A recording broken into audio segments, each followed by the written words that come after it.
You know, and it's that that spirit of bondage, the spirit of the world, the spirit of fear, that holds people's minds in bondage to sin.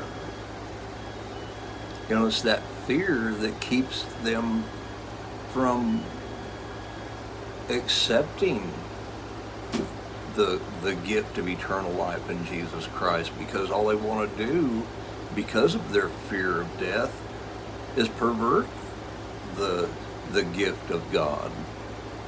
I mean, Paul describes it in Romans chapter 6. He who was dead is freed from sin. Well, we enter that death in water baptism. Paul describes it in the first 3 verses. Shall we continue in sin that grace may abound? God forbid.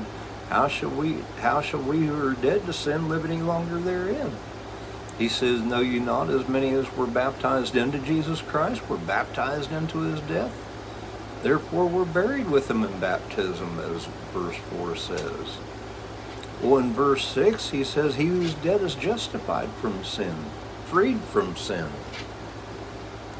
Well, in verse 14, he says, sin shall no longer have dominion over you, for you're no longer under the law, but under God's grace. Verse 18, having been freed from sin, you become the slaves of righteousness. I mean, we got to understand it's because of the spirit of adoption that he describes in Romans 8:15. We receive not the spirit of the world again, but the spirit of adoption, whereby we cry, Abba, Father. And his spirit bears witness with our spirit that we are his. Verse 16.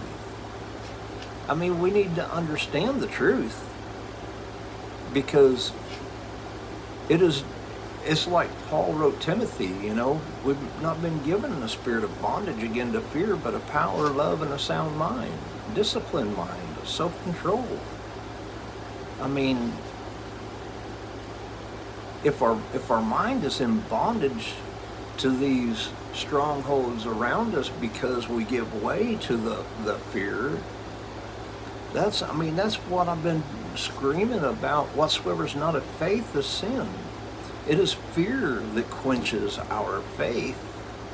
I mean, this is demonstrated perfectly when the disciples went over to cross Galilee before Jesus, and he came to them at night.